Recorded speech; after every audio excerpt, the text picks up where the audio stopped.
This week on Nintendo Therapy, we talk a little bit more Tears of the Kingdom, we talk a little bit more about the Mario movie and its box office, and then we round things out with some more Nintendo history. Let's do some Nintendo Therapy.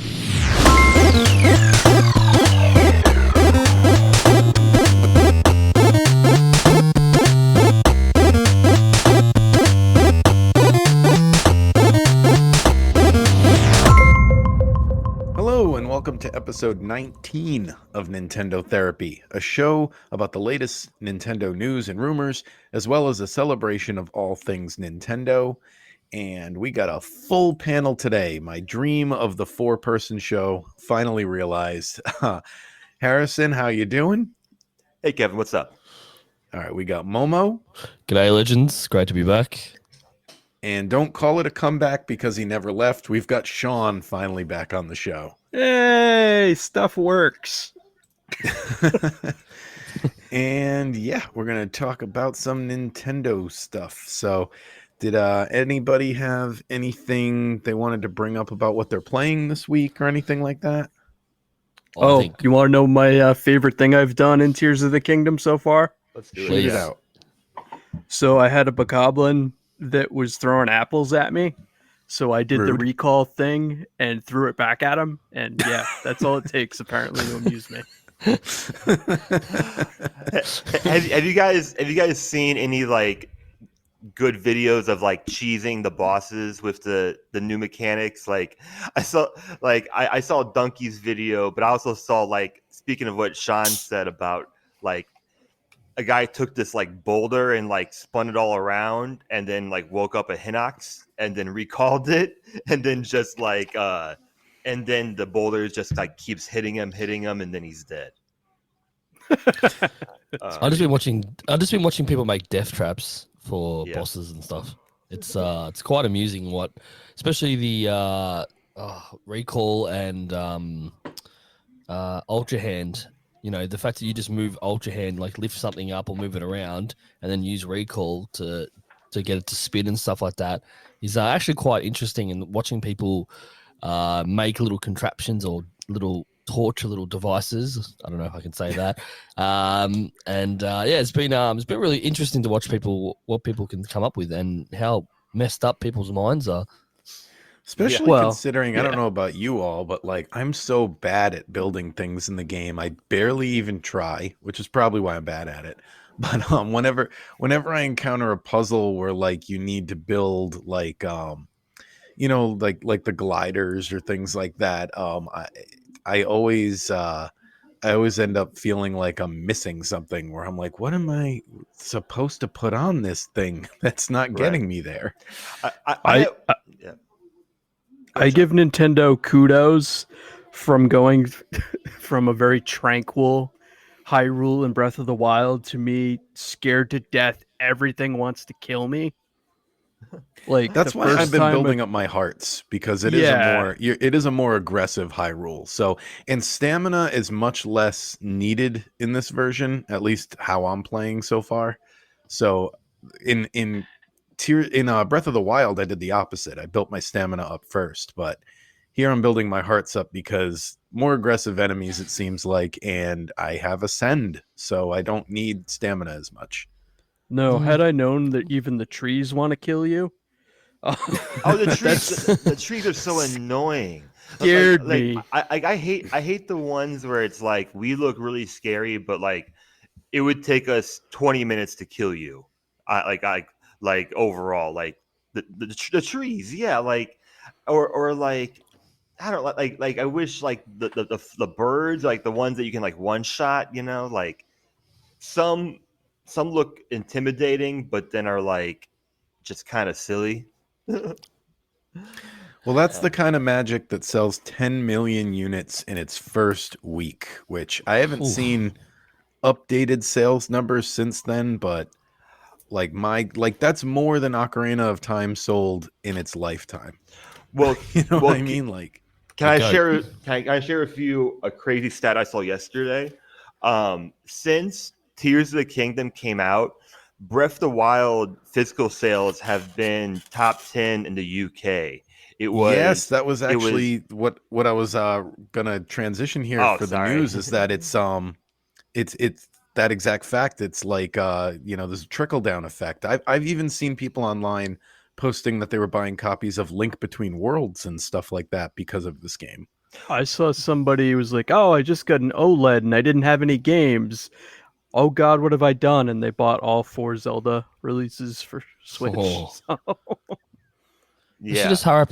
They should hurry and port bloody Ocarina of Time, Majora's Mask, and all like Wind Waker. They just hurry up and port it to Switch already, please. I mean, Well, there's they're on Switch Online. yeah. Yes, yeah, I know what you mean, but like Switch Online. Remember when Switch Online when that first came out on Switch Online? Remember they had some issues with the frame rate. I remember at the start. I can't remember if they fixed that up or not. I need to double check that. I'm horrible at noticing frame rate. So like I'll literally like get a slideshow and not even notice it and then like I'll notice it after the fact and I'm like, "Oh, I guess it was slowing down there. I wasn't even really thinking about it." and I will say I didn't think it would, but it is a lot prettier game than Breath of the Wild. So I guess 100%. only making it for one system hardware does make much of a difference. So Here's a question before we jump off. Has anyone used or any exploitation or like any glitches or anything like that? I Like, wanted yeah. No. I wanted to admit something because I said 2 weeks ago that I wasn't going to dupe. I'm not going to do that. So and you did.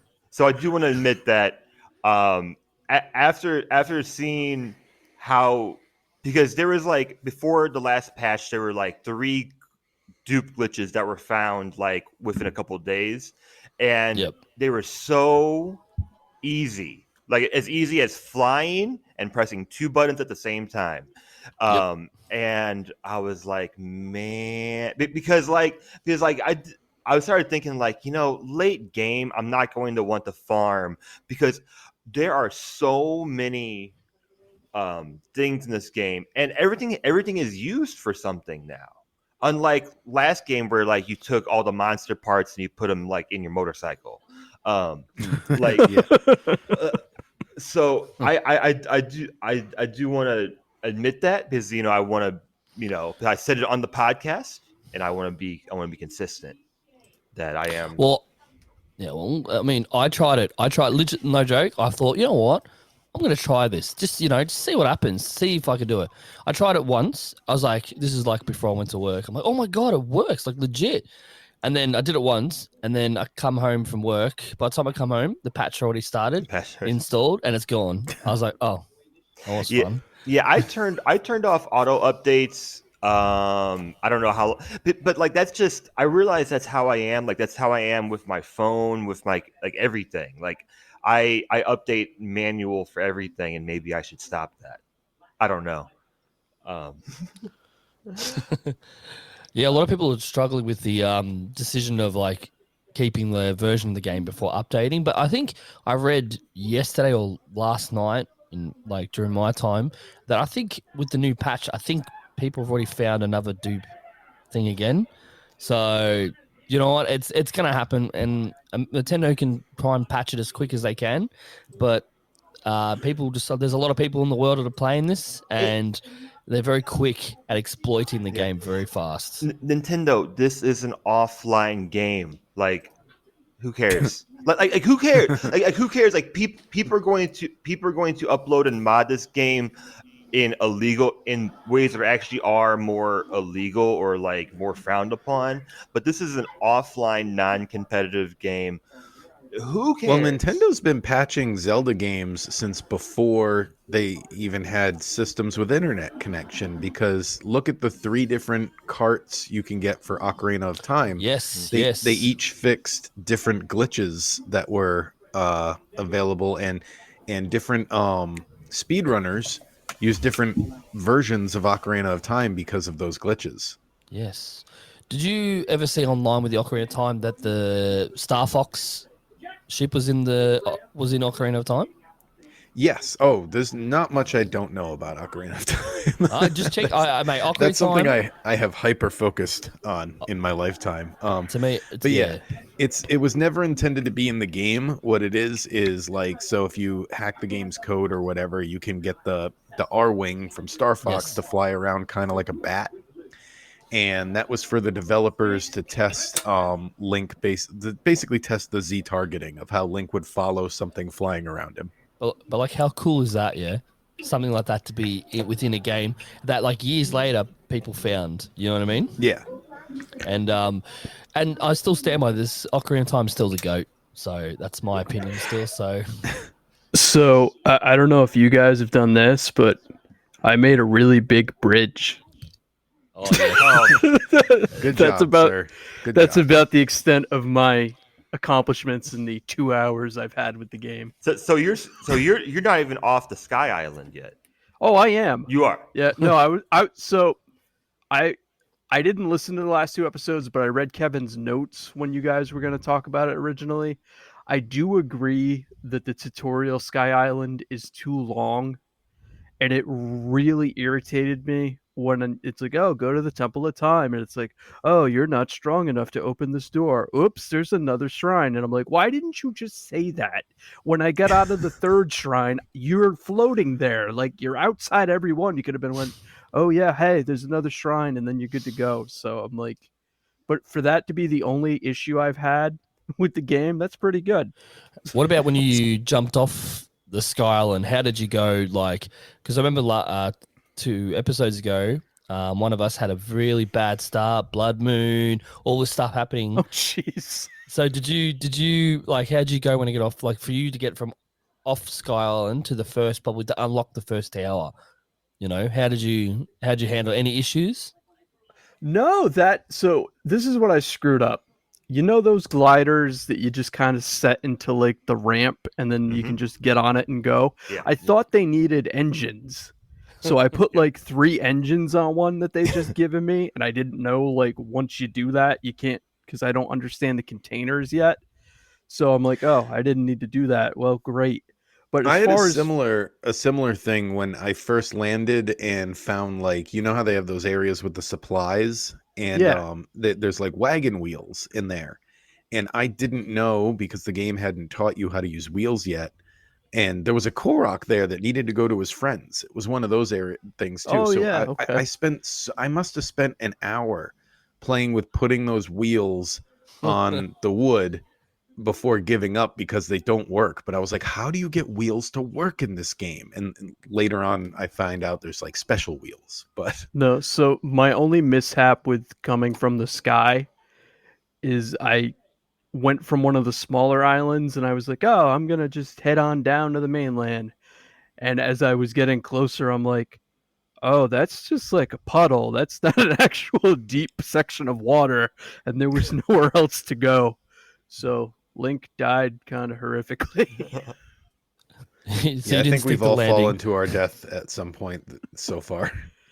But I mean, between really the thing I've done the most in this one is die, because I've literally run into like, oh hey, there's a bunch of bokoblins, and oh crap, that's one of those rock monster moving fortress. I'm dead.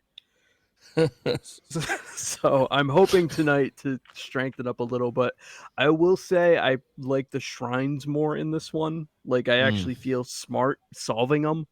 And this is what I was going to ask you guys. Are there any motion control only shrines? Because I could not stand those in Breath of the Wild. I haven't seen any yet. Yeah, same here. I haven't seen any. I haven't seen it yet, and I hate those as well, especially if I'm I like think the world hates them, I don't think they'll be back. I mean, especially since you have a game where so many people play handheld. Like there have been multiple times I've been like on a plane and I'll walk into the shrine and I'm like, oh, I'll just save this for when I'm home and I have my Pro controller. Yeah, so I don't think so. But Sean, speaking of what you said, like I think this is like the number one, like the I'm smart game for me. Like Yeah. like Yep. it's a game where it's like I actually find a lot of these shrines to be too easy, not to like backwards brag, but like there are so many times where I'm like, oh yeah, I'm not smart, but I'm smart. Like I feel smart. My favorite one I've done was the fire and ice one so far because I felt like a genius when I figured it out. Yeah, that one's great. Oh, that one, yeah. Yeah. I mean, I was gonna say you already know the answer to all the shrines anyway. So far, you just build a long ass bridge, mate. Isn't that how everyone's been doing it? There are so I many did that ways. for one shrine. I've I just feel been like the doing that. solution to like 40% of the shrines is either reversing time or using ascend. There's that's a lot of there's the so many answers. ways of doing it. Like you can like lift up like a board, hop on it, press recall, hop off of it, and then just cheese your way just to the ending. Like, and it just really depends on like just how you want to approach it. And it was the same for me in Breath of the Wild. Like towards the end, there were so many shrines that I would just skip because I would just wind bomb over to it or something, and it was fun that way. It just depends on what you want to do. Yeah, I think. And so, Yep. yeah, go ahead, Momo. I was gonna say, just remember one of the first ones I did was the shrine with the 2 balls, and then you have to you have to use the hot air balloon. And me being like, I was like trying to, because you get the jets, like you get the fire, and like I'm thinking to myself, okay, I get the little one up, that's easy, but the big one because it's heavier, because obviously the physics, and I'm like sticking 4 jets to the bottom of the ball and stuff like that, trying to send it up. And then I was just like, and you know what? In the end, it was such a simple, just use 2 hot air balloons.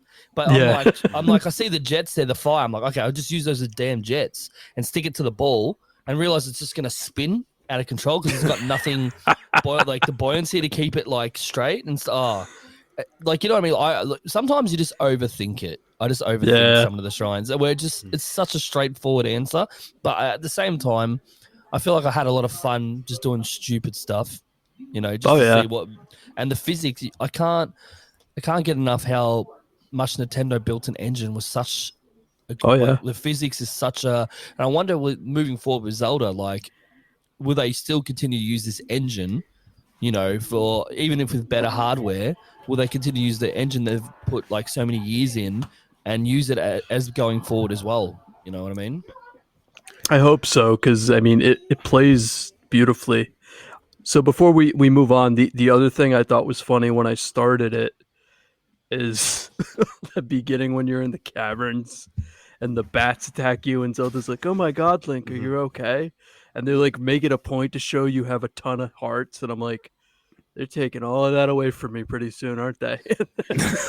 Yeah. You knew it was coming, mate. Yeah, I like this game, and it's similar to probably any other like adventure RPG game where it's like I'll be walking and like I'll see like a big stone like in the distance, and then in the bottom right corner I'll see saving, like I'll see the saving screen, and I'm like, oh man, something's about to happen.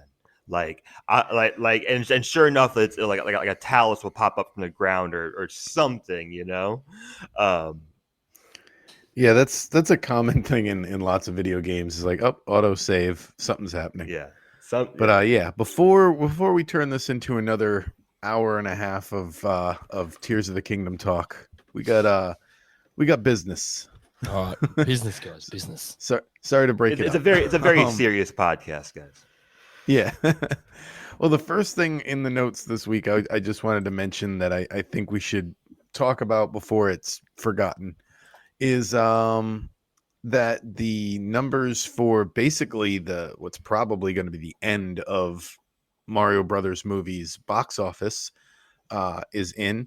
It is the now 3rd highest grossing animated movie of all time with 1.28 billion earned. Oh. And now that it's on streaming, that's probably not going to climb much. So that's such an impressive for and Nintendo's. I don't know when first it's going to time come out, to free streaming, but you can buy it now. I mean, you couldn't make a set like I wouldn't say it wasn't a safe bet with Mario because he's so iconic, but like I think they chose the right studio. Illumination was probably the best to fit. Yeah, the fit and like Mario. all my life, I've heard how Mario is like more recognizable than Mickey Mouse in like parts of the world and stuff like that. And I feel like this is the first time they've fully capitalized on it outside of a video game. 100%. I I 100% agree. I wonder if there was a day at Disney, like before it's like, oh, that Mario movie's coming out. Yeah, okay, whatever. And now they're like, you know that one time we thought maybe we could buy them? Yeah, I'm gonna go leave the room now and scream. Yeah, but it's also Disney. Like Disney was losing like 10 million a day or something during COVID, and it was like, like whatever, you know. Um, like, Well, what Sean's referencing is that's actually an interesting fact. Is Disney tried to buy Nintendo at one point, and Nintendo basically said, "We're not for sale. Like we Right. don't. We're not. No matter what your amount is, we don't want it." Nintendo stood their ground, and I think Yeah. that just stands the testament. They're like, mate, we've been around for so long. We start off as a toy, literally a toy shop. Yeah. You know what I mean?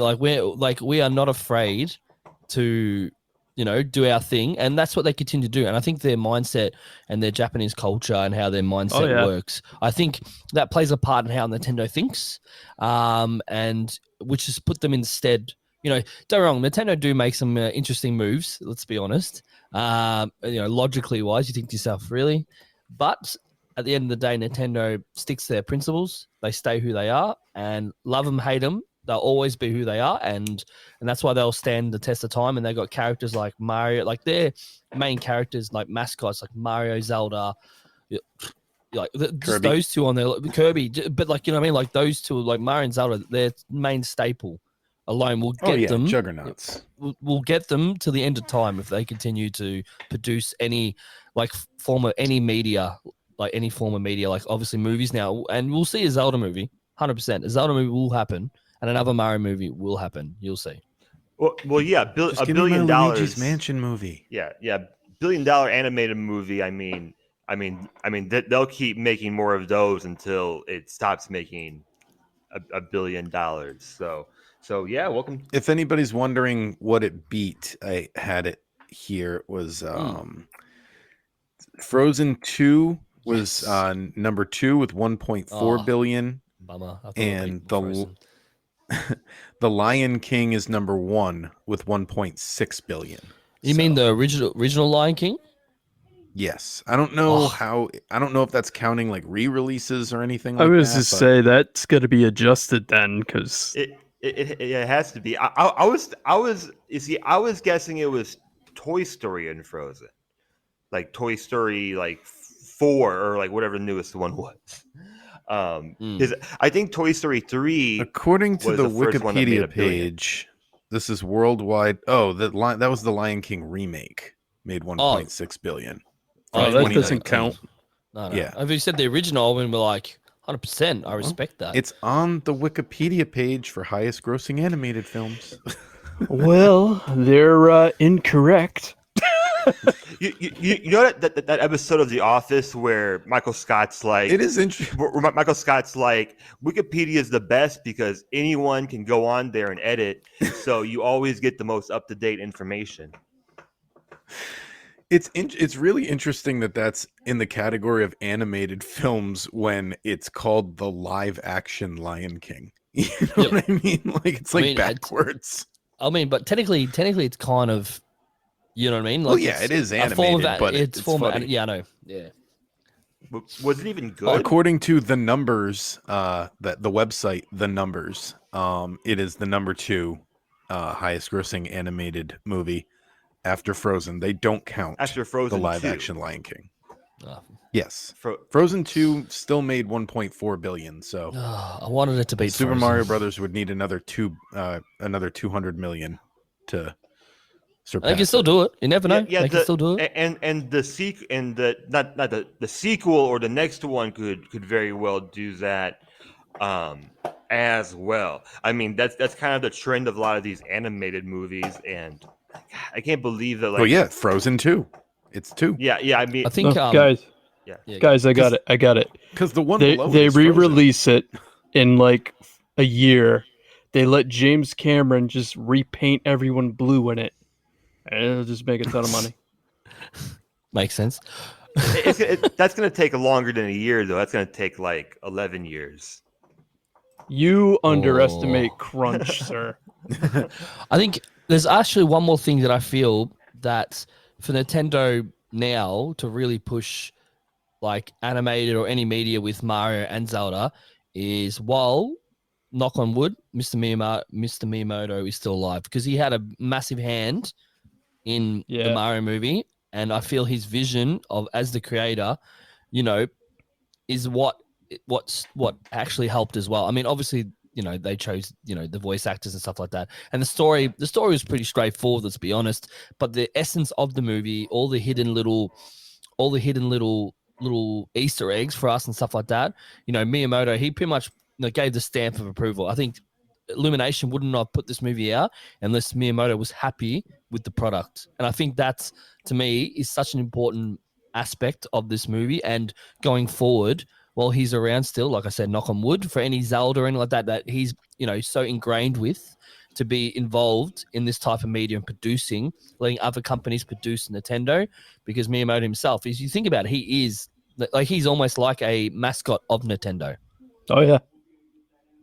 He's the Stan Lee of video games. 100%. And he's just playing side quest in life right now. I see him, like he's been hanging out in Hollywood a lot this past year, like with the amusement parks and the movies and the Game of the Year nominations that are coming up. Like this has been just a fantastic year for Nintendo and Miyamoto. And yeah, like I know everyone uses that expression, but I wonder at what point Miyamoto was like, I've done everything that I could possibly have thought of doing, and like this has to be extra at this point. It has to be great. Yeah, cream on the top, mate. This is the cream on top for him. Okay, and let's try to see now how many of Miyamoto's games we can get through this week. We're continuing our countdown, I guess you could call it, of all the Nintendo releases from every year. We left off on 2004, so let's get to it. The games that came out in 2004 were Pikmin 2, Paper Mario Thousand Year Door, Metroid Prime 2 Echoes, and Mario Party 6, all GameCube releases. This was not a great year for me, but I went Pokemon Coliseum for this year, because, and honestly, like, and this was also the year, I know we're not doing these type of games, but this was also the year of Fire Red and Leaf Green. I would almost put that as my game because I played that a lot, but I would put Pokemon Coliseum for this year. It's a good pick. Anybody else got a pick for I the year? mean, if I gotta go with those, I guess Mario Party. Yeah, I mean, yeah, as much as Mario Party after like 4 or something like that, it kind of went a little bit rocky in my opinion. But I still say out of those lot, I'd say Mario Party as well. I think I would go Paper Mario Thousand Year Door. I don't know why more you aren't in that direction. Are you guys not fans of the Paper Mario series? We didn't say that. I've never played it. Yeah, I was gonna say I don't remember. That's the thing. I don't think I remember playing it. That's the issue. I don't remember. You'll playing love it when you do. Yeah. There you go. There's your answer. No, I highly recommend it, and eventually we're probably going to pull Paper Mario on this anyway, so you guys are going to have to play it, but or the original at least. But yeah, so that's my pick. Okay, 2005. I'm trying to separate these by system now. So for the DS, we've got WarioWare Touched, Yoshi Touch and Go, Kirby Canvas Curse, Kirby Canvas Curse, yeah. Advance Wars Dual Strike, and Animal Crossing Wild World. Oh, and Mario and Luigi Partners in Time. Right. Oh, and Mario Kart DS. A lot of DS games. Wow. Okay, the GameCube had Donkey Kong Jungle Beat, Fire Emblem Path of Radiance, Super Mario Strikers and Mario Party 7. And then Game Boy Advance has Pokemon Emerald, WarioWare Twisted, and Fire Emblem The Sacred Stones. Big year. A lot of Oh, releases. That's a big year. So many. Whole lot of nothing, though, if you ask me. Well, I'm just gonna go. Yeah. I'm gonna go to safe bet. I think I remember playing DS. Mario Kart is probably at that time. I probably remember playing Mario Kart a lot. I don't remember playing Mario Party during that time. Number 7. I think I gave up after 6. I think for a little bit. But I think Yeah, I've noticed yeah. they have a release every year now at this point.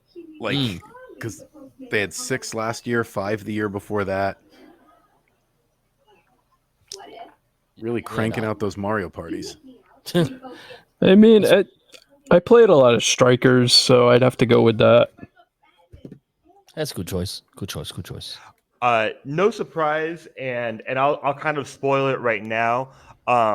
4 out of 5 Animal Crossing games are going to be on this list for me. Animal Crossing Wild World is an incredibly nostalgic game for me. My second favorite Animal Crossing games which is my favorite Nintendo series. So I played hundreds of hours of this game.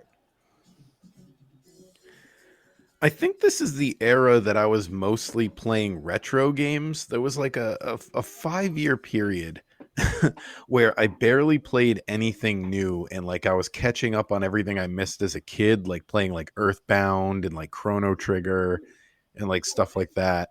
So I wasn't playing like new games, and I don't really recognize much of anything here. I think the only one of these I've even played is Mario Party 7. So I guess that's got to be my answer, because I haven't played any of these other games. Fair point. That's a fair point.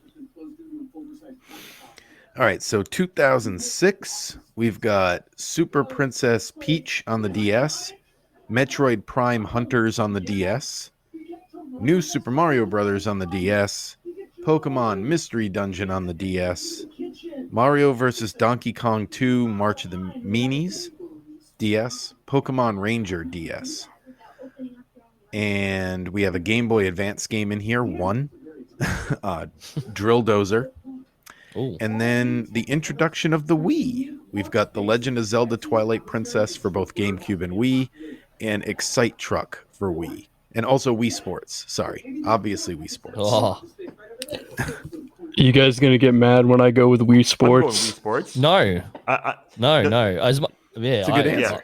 Wii Sports was revolution. Like, imagine if we had Wii Sports during COVID. Like, if that game came out during Oh, COVID. wow. Imagine that. Like, the phenomenon. Like, when that game came out, Wii Sports was such a Everybody felt like a iconic- Bola 300 game from playing 100%. that. 100%. Well, like That's all it was good for. Well, if you look at how well Ring Fit has done, it would be like that, but like multiples better. Like because Ring Fit, I thought was kind of silly when it came out, and it's doing fantastic numbers. Oh yeah. I'm going with The Legend of Zelda Twilight Princess. Like I always pick the Zeldas, I guess. So far there was one release I didn't pick for its year. Your least favorite, But this Zelda is game. actually one of my favorite Zelda games. Yeah, My least favorite one. If you're wondering which version, I would say go with the GameCube version, because it doesn't have the Wii version. They inverted the map and it really messes with me. So, because I own both versions, and whenever I play the Wii version, it really throws me off that the map is backwards. So play the GameCube version, better controls, better map. Be honest, you own all 3 versions.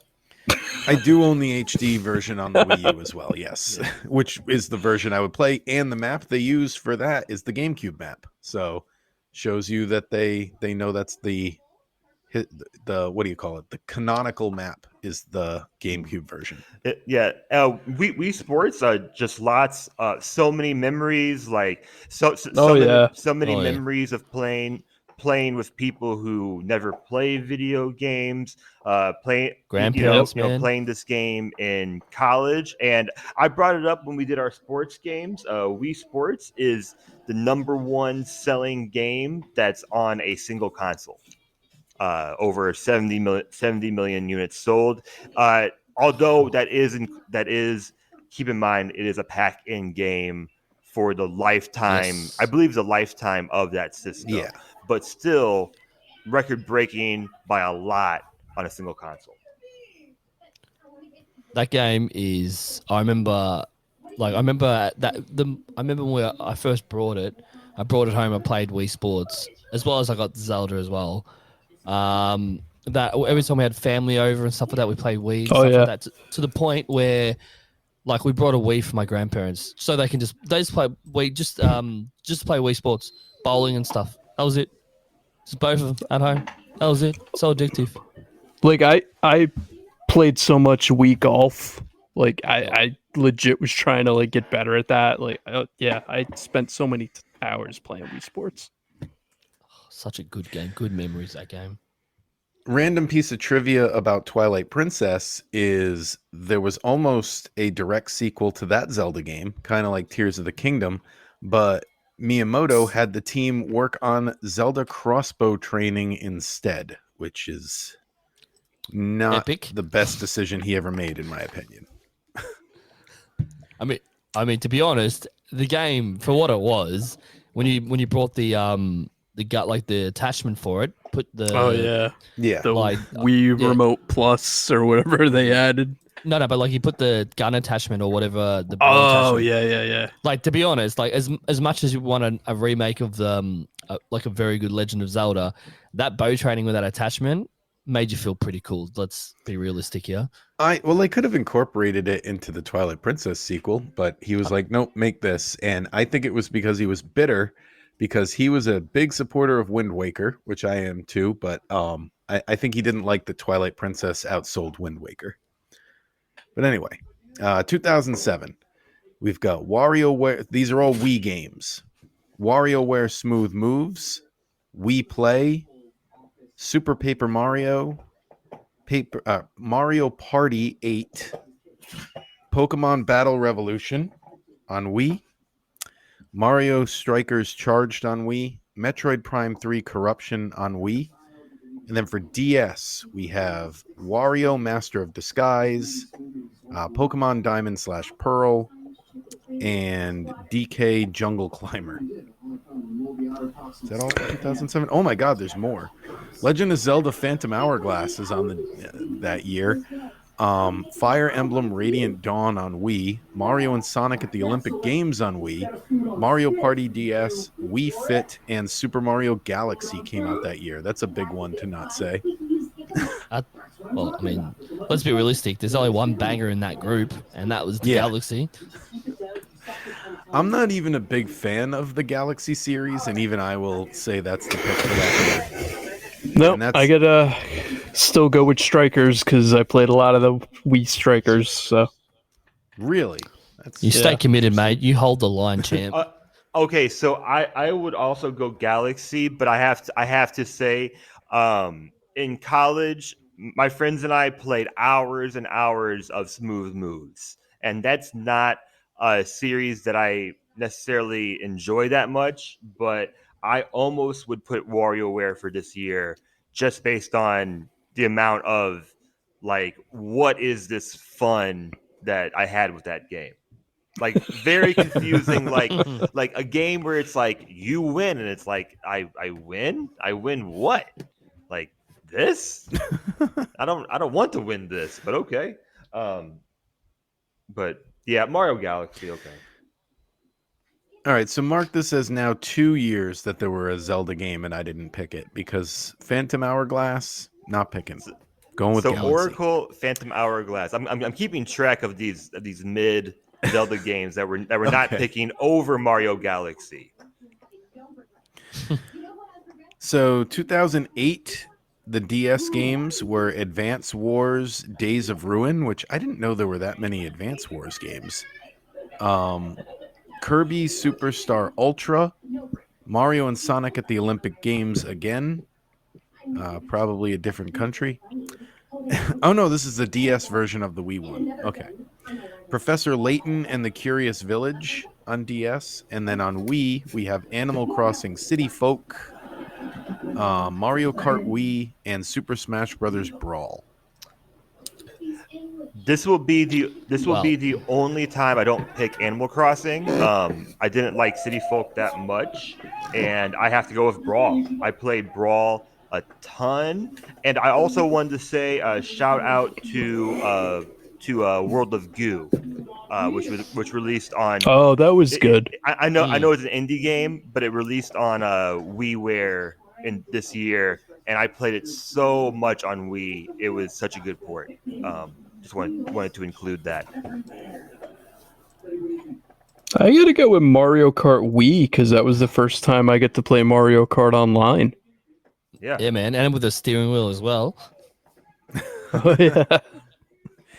Okay, well, oh wait, Momo, did you pick yours? Oh, yeah, I'm with Mario Kart. Sorry, Oh. Mario Kart. Never mind. I thought we were gonna have 4 different picks because Nah, man, Mario Kart mine's is different. That's fine. Go for it. I'm going with Professor Layton and the Curious Village because That was a good game. I loved that game. This is one I actually owned for the first time in like 3 of the years here. Well, I owned Twilight Princess, but yeah, these are during my blackout years. Like I started playing older games, and then like we talked about in another episode, like when I got out of college, I wasn't playing as many video games as much. I didn't like get really back into video games until like the teens. So yeah, I'm going with Professor Layton because I played it and loved it. All right, 2009. Fire Emblem Shadow Dragon on the Wii. New Super Mario Brothers Wii on the Wii. Punch Out Wii. Wii Sports Resort Wii. And then on DS, we have Mario and Luigi Bowser's Inside Story and Professor Layton and the Diabolical Box on the DS. So this is going to be my first. You didn't mention it because it wasn't technically a Nintendo published, but it was at least that year, a Wii exclusive. Okay. House of the Dead Overkill is one of my favorite games ever, and I wish they would make a re-release of it because, oh my god, did I play the heck out of that game? Well, I mean, I'll allow it. I got a similar feeling as well for 2009. It's not a Nintendo game, but out of that, I remember anyone played Scribblenauts that year. Yep, that was a good game. Yep. I mean, yeah, as much as I love some of the Pope, but yeah, Scribblenauts. I think that year for me, I think Scribblenauts during that time, 2009, is probably, one of those games where you thought you can write anything and like see what happens, like what can you create. And I felt like the thought that you could pretty much write anything you want and like watch it come to life was that engine that is crazy. As much For a non Zelda game, I thought Scribblenauts was probably for me was the best time I played during that year. For sure. That was on DS, correct? No, Wii as well. Oh, it was on Wii? Okay. So Kevin, are you going Zelda Spirit Tracks or Bowser's Inside Story? I do like Spirit Tracks. I don't like the idea of you putting that on a list of like lesser Zelda games, but I think Bowser's Inside Story is the better game. Well, I just knew this year was like a Mario RPG game versus a Zelda game, and I wrote that down because those are two games I haven't played. Spirit Tracks wasn't on the list I had here. Interesting, so that was missed. But yeah, I do like that Zelda game though because I feel like it's like an express Zelda game. It's really short compared to most Zelda games. It's got less hearts than most Zelda games. There's only 2 Zelda games that have less than the normal number of hearts, and that's one of them. And yeah, it's a good game. It's just not better than Inside Story. Okay, all right. Yeah, but I wasn't sure. I haven't played either of those games. For me, I think I would have to go the original Mario Sonic at the Olympic Winter Games because I played that game a lot. Not something that was not a game that I remember being too popular or reviewed too well. But also 2009. Again, we're not including it, but Pokemon Heart Gold, Soul Silver came out this year. Played a lot of that, and I almost went Super Mario Brothers Wii or the new Super Mario Brothers Wii. There's too many names. Yeah, I like it though. I'll give an honorable mention to Punch Out as far as stuff Nintendo actually published because that was really good too. Yeah, the Wii was really the perfect time for that series to come back. All right, 2010. We've got Donkey Kong Country Returns, Kirby's Epic Yarn, Metroid Other M, Super Mario Galaxy 2. Those are all on the Wii. And then for DS, you've got WarioWare DIY, Mario vs. Donkey Kong Mainland Mayhem, and Golden Sun Dark Dawn.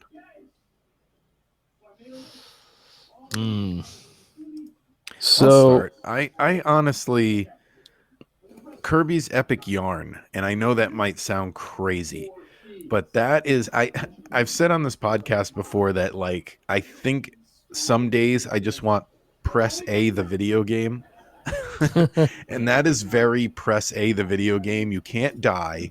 You can barely take damage in that game. And yet like it's a perfect game if you just want to not think and just mindlessly play something, and it's gorgeous, especially for a Wii game. Like I'd put that on a list if I had to make like my favorite like Christmas themed levels in video games. There's a great Christmas level in that game, with the snow and the trees, and it's a good game. Highly recommend. all right, this is going to be a bit of a shock because Donkey Kong Country Returns was really disappointing to me. So I got to go with Mario Galaxy 2. I am with you on Mario Galaxy 2. I thought it was a because isn't Mario Galaxy Rosalina was introduced in the first one, yeah? Yeah. No, Mario Galaxy 2 was awesome. I would like to give a little slight mention to another game that just I remember playing as out of pure curiosity. I remember trying Call of Duty Black Ops on the Wii with the gun pointer attachment. I know it's like it was nothing to sneeze at about, but I just remembered like I was like, oh yeah, let's play Call of Duty with the gun attachment and I can use it to aim. Anyway, it was terrible, but like I just thought I'd give it honorable mention because like you can use the gun attachment as a pointer, and like I thought it was pretty cool to give it a crack, but it was pretty terrible port. So, but honorable mention to that. Right, Harrison? For me, I put Mario Galaxy 2 and not really a game that I enjoyed too much. And it's funny, like I was looking through these years and like 2010, 2011, maybe even 2012 is kind of weak for me. And I was thinking why, and then I went back and I was like, oh yeah, like during this part of college for me, I wasn't playing games. Like I was playing games a little bit, but I honestly I don't even remember if I played Mario Galaxy 2 in 2010, like that year. Like I can't even remember. So yeah, this was not a great year for me. So I'm going with that game. I think you got to remember when the Wii came out, it became a third party. Let's just put everything on the Wii. Yeah. It's selling gangbusters. So you can see in the lists that there's just a lot of like ported games from other consoles or PC. I'm not saying they're the best ports, but I remember the Wii was so popular and was selling so much that every third party was just like, let's get it on the Wii. Who cares if it's crap? Let's just get it on there. There's like so many people that have a Wii in the world. So Well, that's when shovelware really started to begin too, with systems like that. Yeah, so you probably see a lot of games. Like every year, you might have a Nintendo like like hitter. But like you look at all the other games that are like third party, you just see that it's just like you said, shovelware just everywhere. There were a few times where I would double dip if it was on the Wii because they changed it enough. Like I remember getting Dead Rising on the Wii, even though I had played it already on the Xbox, because it was like, oh well, now there's zombie birds. I'm like, well, I got to see what that's like. So Okay, 2011. The DS games were Kirby Mass Attack. Kirby's getting a lot of games out here. And Professor Layton and the Last Spectre. And then new system announcement. We've got the 3DS now. So 3DS, we've got Nintendogs plus Cats, Pilot Wings Resort, Pokemon. Oh no, that Pokemon Black and White was on the DS. I don't know if I said that. And Mario 3D Land on the 3DS. And then for Wii, we've got Legend of Zelda Skyward Sword, Mario Kart 7. So Mario Kart 7 came out in 2011, and we're still only on Mario Kart 8. But anyway, Mario and Sonic at the London 2012 Olympic Games, and lastly, a game they just remade on the Switch, Kirby's Return to Dreamland. I got to go with Kind of syncs up with what we'll be talking about a little later. Mario 3D Land. I really liked that. That was fun. Oh, it's so hard between Zelda and Mario 3D Land, because they're both like, I remember both games was so good. Well, one thing I remember about the games this year, I remember it was like controversial that Pokemon Black and White was on the DS, because there were a lot of people that were like, why not put it on the new 3DS? It's the new system. And they were like, we've sold 1 billion DSs. That's where we're going to put this game. It doesn't have the install base yet. Right. I have to go 3D Land also, because it's like the first 3DS game I remember playing. But Skyward Sword I almost put, but I only left it off because I played Skyward Sword much later. But I love both of those games. I think both of those games are great. Let me see. What am I picking? I think I'm gonna go with 3D Land as well. It's a really solid Mario game. I love 3D World. Spoiler alert for later. So yeah. And Skyward Sword again. I like it, but it is definitely in the lesser Zelda pile. It's got I think with you, as much as I love Skyward Sword, I will go Mario as well. I feel they're both at that time. They were probably my two favorite games of the year. Zelda, obviously, I love playing any 3D Zelda, but that Mario 3D World or 3D World, 3D Land, 3D Land. Yeah, Land. Sorry, Land. That was like, especially on the 3DS as well. Oh yeah. You could take it with you and stuff like that. I felt that game took it to work, played it over and over and over and over. It's hands down I'll go with Mario, this one. All right, so 2012, got kind of a interesting year here. What's that? That's a weird year. Yeah Shovel so the man. Wii U gets introduced. You got Kid Icarus. We'll start with the Wii U game since I just said that. So you got New Super Mario Brothers U. You've got Nintendo Land on the Wii U. What else? Those were the only two it listed for the Wii U on my list. There wasn't very many this year. And then for 3DS, you've got Mario Tennis Open, New Super Mario Brothers 2. Paper Mario Sticker Star, Pokemon Black and White 2, Pokemon Dream Radar, and then DS Pokemon Conquest. Oh, this is all over the place. 3DS Professor Layton and the Mask of Miracle, and then you've got a Wii game here, Xenoblade Chronicles. So Interesting It's year. a very interesting year. So I wrote down two things for this year. One, I wrote down 2012 as the year of way too many consoles because in 2012, just in 2012, we had releases on DS and DSiWare, Wii, Virtual Console for Wii, WiiWare, 3DS, Virtual Console for 3DS, and the Wii U. And most of these were gone. A lot of these were gone by the next year. This is a really confusing year where it's like if you're a parent, you're like, what do I buy? What Nintendo? What is this? Also, I wrote down 2012 as the year of virtual pets, and maybe you can help me Hmm. with why. But I don't know if it was the popularity of Nintendogs, but just on 3DS in this year, I counted at least five virtual pet games that were only released on 3DS this year.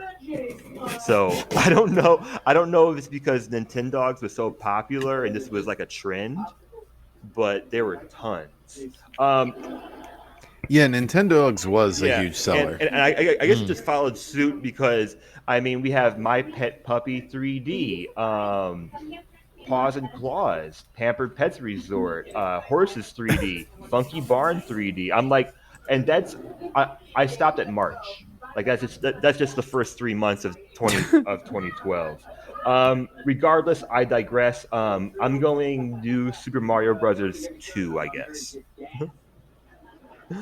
uh, I'm gonna go with New Super Mario Brothers U because that's my favorite of the new Super Mario Brothers games. Especially if you get the one that's on Switch, which has like all the stuff they added later, like the Luigi content and things like Mm. that.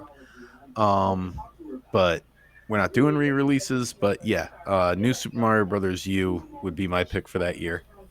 Yeah, I did owe that. This new Super Mario. Yeah, I remember that when I got the Wii U, and then also like a non-Nintendo one that I like to point out, Scribblenauts Unlimited came out as well on the Wii U as well. So yeah, but Super Mario Wii U, but yeah, Scribblenauts Unlimited was such a good game on the Wii U as well. I guess New Super Mario Brothers U because it's the best not great game of the bunch. yeah, yeah. I feel the same Well, I've way. got good news for you guys. 2013 is a Yeah. much better year. Things are starting to look up here. That's some bangers. Yeah, looking at the 3DS, you've got Animal Crossing New Leaf, you've got Luigi's Mansion Dark Moon, which is the worst Luigi's Mansion game, but still a good game. Mario and Luigi Dream Team, Mario Party Island Tour, Pokemon X and Y, and The Legend of Zelda: A Link Between Worlds. And then for the Wii U, you've got Game and Wario, Lego City Undercover, Mario and Sonic at the Sochi 2014 Olympic Games, Pikmin 3, Super Mario 3D World, and The Wonderful 101. So a lot of great games. Like I'll just start off with my thoughts here. It's like Link Between Worlds, one of my all-time favorite Zelda games. Luigi's Mansion Dark Moon. Love anytime there's a Luigi's Mansion game. Lego City Undercover, which is like a Lego game, but it's different than all the other Lego games. It's like Grand Theft Auto as a Lego game. It's really, really cool. And Pikmin 3, which I think is the best Pikmin game.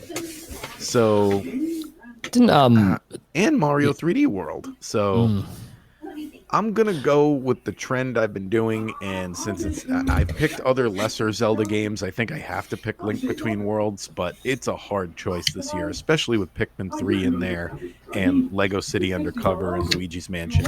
Like so many good games.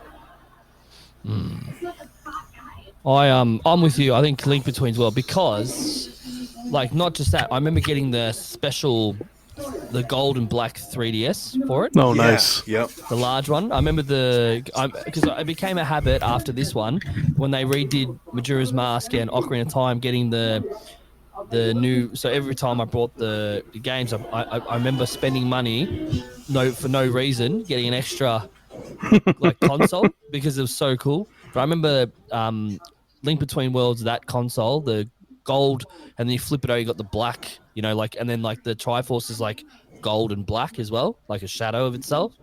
Is yeah, so Link Between Worlds was I feel for me. And I agree with Lego City Undercover. I think because of Lego City Undercover, that how they did like the voice acting and how cool it was, you probably notice going forward. I know this is not Nintendo, but you notice that Lego games like Lego Star Wars and stuff usually started using that trend.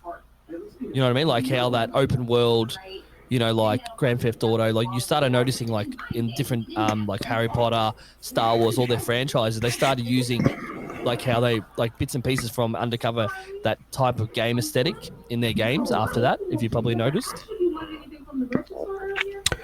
So Lego City Undercover is probably my favorite game that year. I know that they eventually ported it, but it was just really fun and clever, and I wish they would make a sequel or Yes. something. Like I love that Yeah. it was its own unique.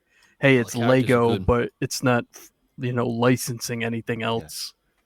Mm. Yeah, and to go off of what Momo was saying, like Breath of the Wild is often given the credit for switching up and changing the Zelda formula, but we all know it really started with Link Between Worlds. And I honestly wish they would like love Tears of the Kingdom, but hope the next Zelda game is more of a like traditional Zelda game, but like I hope they don't go completely back to like um a Link to the Past or something like that where it's completely linear.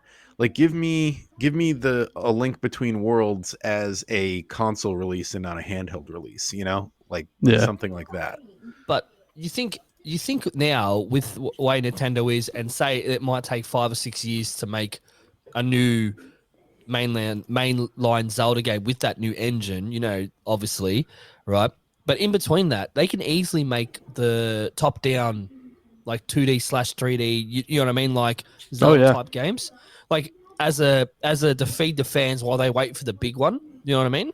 They can Well, easily yeah, just because they do it with alternate. Mario for Yeah, sure. what Like you've got side-scrolling Mario, you've got 3D Land like in between Mario, and you've got full-on 3D Mario, and even the 3D Mario has the sandbox style or the like whatever you'd call Mario Galaxy type games.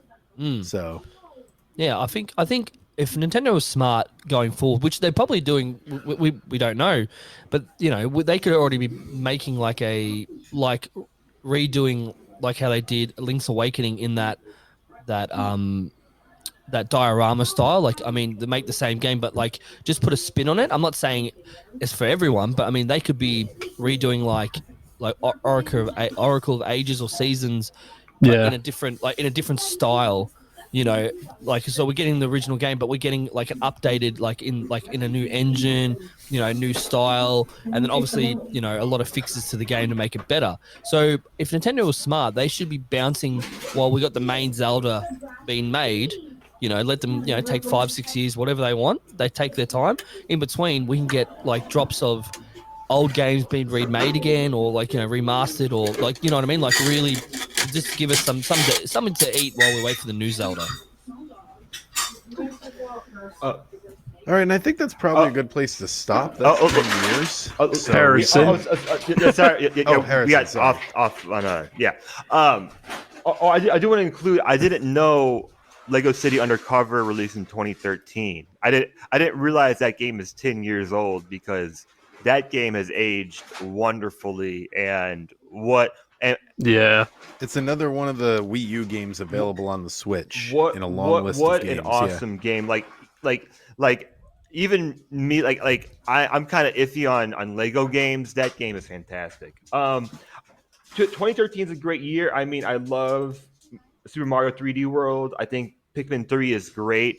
Animal Crossing New Leaf by far is my choice for this year. My favorite Animal Crossing game. It's got to be.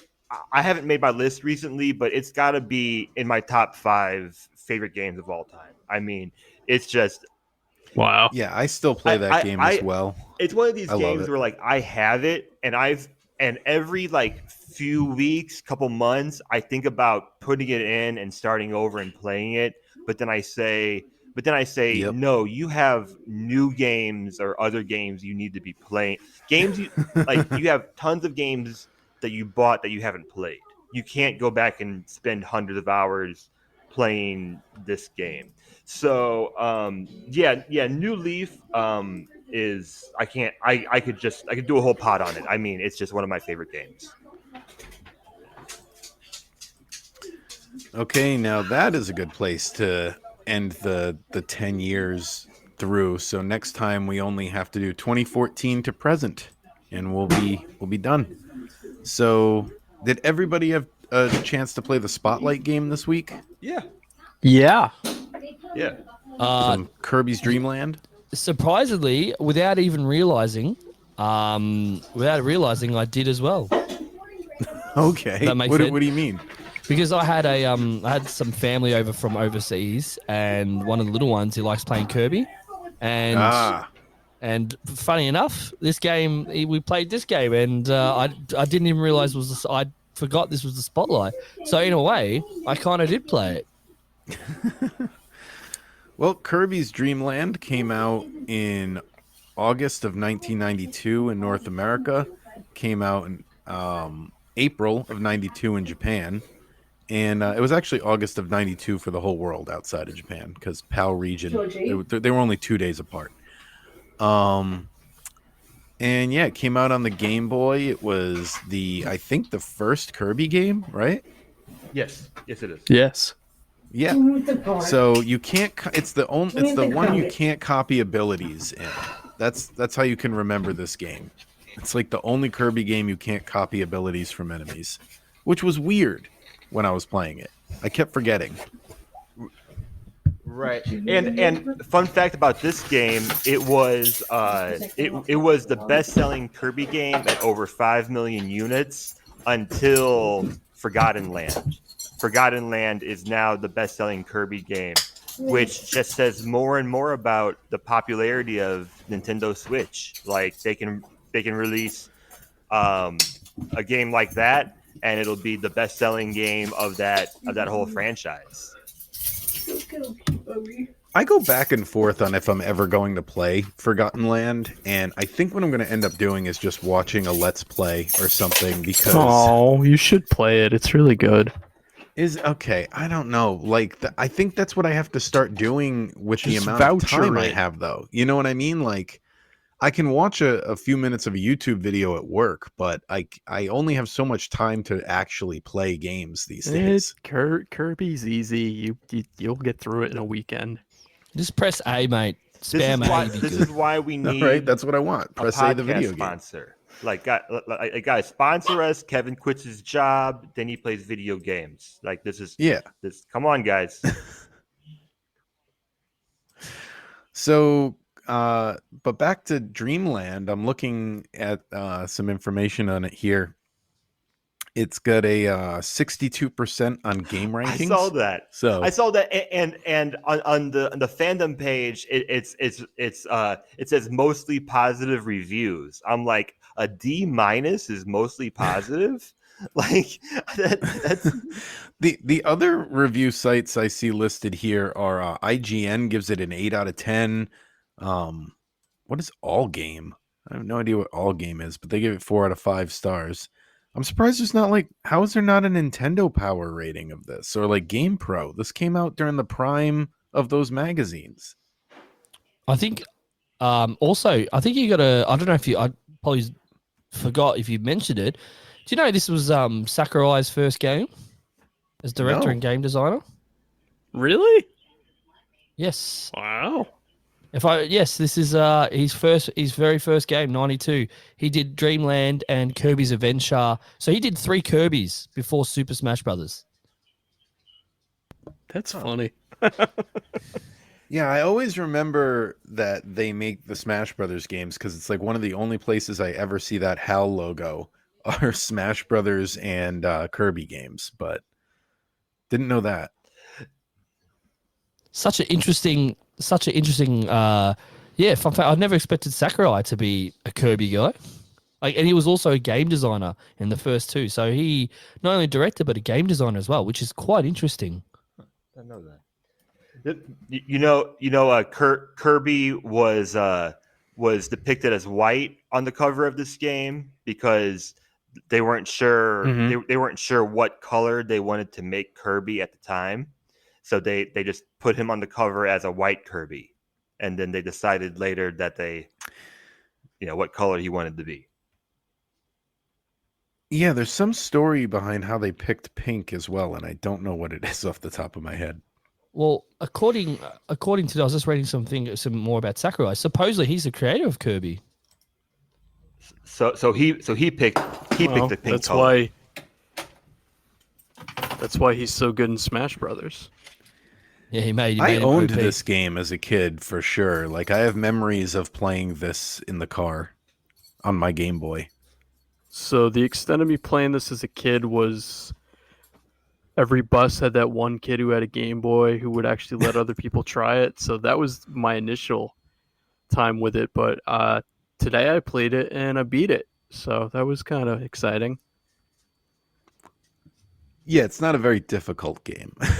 you can float over some of the levels. which kind of sets precedent, in my opinion, for other Kirby games. It's like I haven't played a lot of them, but aren't they all kind of easy? And this one feels very much like an arcade game. Yeah. Yeah. I know. I'm I know. trying It's to talking find about, the Nintendo Power review, and maybe they never reviewed this game. They did like they did like a showcase on it where like they printed like maps and stuff, but I can't find a review. Do you want to hear another Sakurai fun fact? Sure. Yeah. So he's the voice actor for King Dedede. Oh, I nice. texted Sean a few weeks ago. I Oh, was like, do you think the Kirby franchise is popular just because people like to say King DDD? Because it's fun to say. Oh, we lost Harrison. Uh-oh. No. Oh, no, there he is. Okay. Yeah. No, it was a pretty fun game, and it's shorter than I expected, but I didn't ever own a Game Boy, so I was kind of like, oh, it's over. All right, Yeah, then. Yeah, there's what, like 5 levels, I think, or 5 worlds, whatever you want to call them. I mean, for a debut, for a brand new like character, Kirby, who becomes iconic now, like it's a small game, but like the mechanics were there right from the start, except for Yeah. obviously for the him eating, like taking up possession of other powers, but like essentially his main mechanics of floating and all that stuff was there right from the get go. Well, And the music. Like the main theme Yep. is right there. And I know like a lot of franchises just repeat the music from whatever the original is for like, oh, remember the original? But but yeah, the music is all there too on the original 8-bit Game Boy. Yeah, so all the enemies are the same and have different abilities, so it's just once it went to adventure, they added the copy ability. So yeah, No it's- Meta Knight though, I don't think. He came no, later. not yet. No Meta Knight. So it's really just I want to say it's very similar to Super Mario Brothers, where it's just you against King DDD, King DDD. which is actually a pretty fun end boss fight. Actually, I like that it's in like an arena. Yeah, Yeah. it's good. No, the game itself, like, just think about it. It's small. It's a small bite size, and like you said, like the music, like besides the copy ability, but like all the main enemies were all there, like from the get go. So you think about it, the iteration of the game didn't really iterate like much. Obviously, when better power and like obviously hardware came out, like they could do other things with it. But like the actual essence of the game was there right from the get go, like Mario. You know what I mean? Like it was right there straight away, and they just I feel like- and they just advanced on it. Yeah, Nintendo's really good at that. 100%. Absolutely. 100%. So, Sean, where would you put this on your rankings of the games we've played so far? So I know I wasn't on last time, so I'd put it right under Mean Bean Machine. And do you want to So- talk about where you put that? So Mean Bean Machine's my 7th game, so Kirby would be 8 now. Okay, So so you like it's- Mean Bean Machine more. Mean Bean Machine's really fun. I was just amazed at how difficult it was.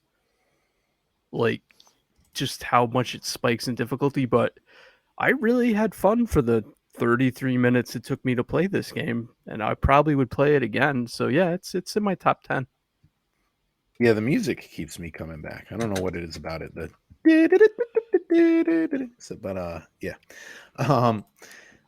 Harrison, are you still on the line here? I think we did lose Harrison. He's here, but he's not here. It's weird. Like Batman. Where are you? So we'll get his ranking on it eventually. Momo, you've got one game here that you've ranked with us. So did you like this more or less than Ice Climber? Oh, that is a tough. Actually, I'd say Ice Climbers up higher than this. I'd say out of the two, because Okay. I felt like Ice Climbers were. I don't know. I just found it. I don't know. It could be because of like I felt it a little bit more. I wouldn't say challenging, but like a little bit more challenging than Kirby, and you know. But I still felt I say Ice Climbers above this. I don't know why. Just like if I go back in my memory, I felt like Ice Climbers was a bit more like I felt I had more fun with Ice Climbers. Maybe because I stopped spanning just A for Kirby. But yeah, no, I rank Ice Climbers higher, which is weird take, but yeah, that's how I feel, just by gut feeling. So I am going to rank this right below the other Kirby game we played, which was wow. Kirby Adventure, and I thought Kirby Adventure was a little bit better. So this goes right below Kirby Adventure. So this is my number 1, 2, 3, 4, 5, my number 6 game. Right above All right. baseball, right below Kirby Adventure. And it's time for us to figure out what we're going to be playing next week. So let's load up this here randomizer and find out what we'll spotlight next time.